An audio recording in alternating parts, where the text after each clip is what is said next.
Une intégrale confiance en soi est la persuasion, la visualisation concrète de ce que vous valez.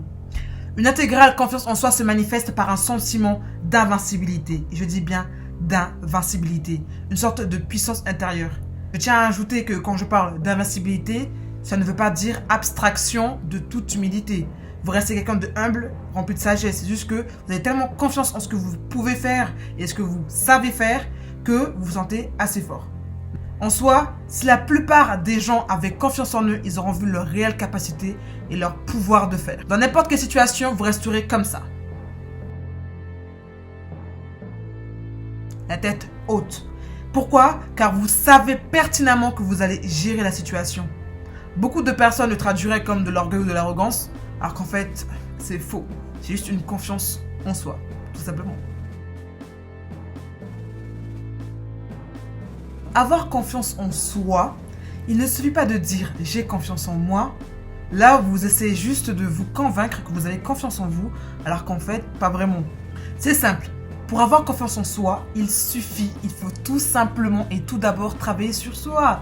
Aussi simple que ça.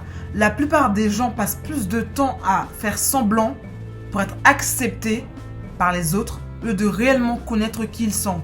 Donc toi, apprends à te connaître. Pose-toi des questions du style « Pourquoi j'aime tel élément? Pourquoi je déteste X élément? Quel adjectif me définirait le mieux ?» Même moi, jusqu'à aujourd'hui, je continue encore à me poser des questions. Je le fais toujours parce que se remettre en question et se poser des questions, c'est ce qu'il faut. Alors, se poser des questions, ce n'est pas se mettre en doute. Pas du tout. Parce qu'il y a se poser des questions et il y a de l'autre côté se remettre en question. Et en fait, si vous vous remettez en question, c'est une manière pour vous d'être plus humble, par exemple. Mais se poser des questions, c'est une manière de vous connaître, de mieux vous connaître. Ensuite, comme je le disais, il ne suffit pas de dire que vous avez confiance en vous pour l'être. La confiance en soi se manifeste par l'attitude. L'attitude va avec aptitude et altitude.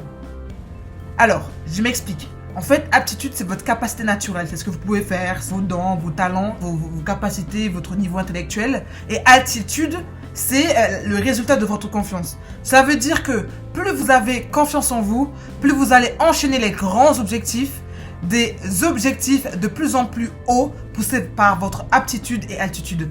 Exemple, vous vous êtes jamais demandé comment le lion réussissait dans la plupart des cas à faire de l'éléphant sa nourriture? Ou même, comment pouvait-il oser attaquer une si grande bête qui fait plusieurs fois sa taille et son poids?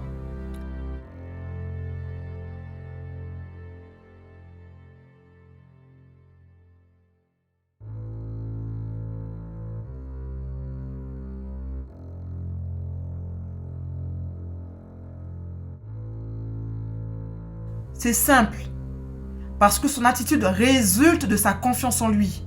Le lion est persuadé que l'éléphant sera sa nourriture, mais rien d'autre. Il est persuadé, il est déterminé que cet éléphant sera ma nourriture. Point barre. Le lion ne voit même pas l'intelligence de l'éléphant, ou même sa grande taille ou son poids.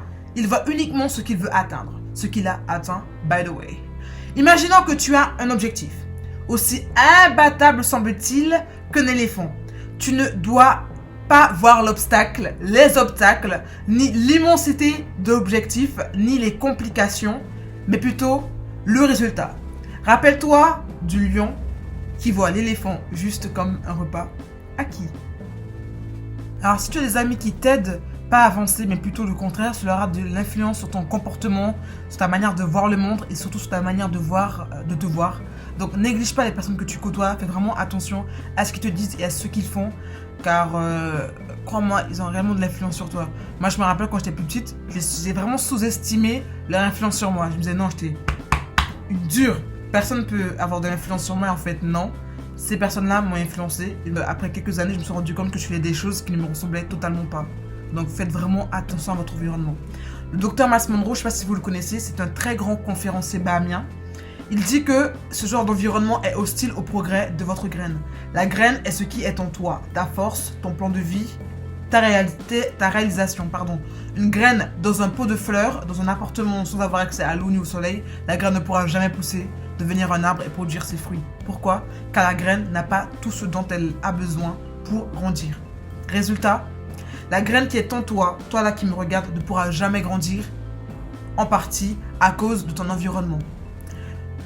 Par exemple, moi, j'ai eu une superbe éducation spirituelle et parentale. Merci Dieu, merci papa, merci maman, merci mon frère, merci mes sœurs. Ce qui m'a aidé à grandir dans un excellent environnement et ce qui m'a aidé à être aussi confiante aujourd'hui. Alors voici la fin. Je vais vous faire un petit résumé rapide et efficace de ces 3 astuces. Premièrement, apprends à te connaître. De sorte à ce que tu saches ce que tu vaux et ce que tu veux et ce que tu ne veux pas. Et en conséquence, tu seras confiante dans ce que tu comptes entreprendre, peu importe la dimension de tes objectifs. Deuxièmement, comme tu sauras ce que tu vaux en tant qu'individu, tu entreprendras massivement en faisant un grand usage de tes aptitudes et en ayant confiance en toi. Aie des défis, fixe-toi des défis, ose te mouiller. Imagine que tu ne te mouilles pas et que finalement tu rates des opportunités. Imagine, donc ose te mouiller. Tu peux le faire si tu le souhaites. Aie l'attitude du lion.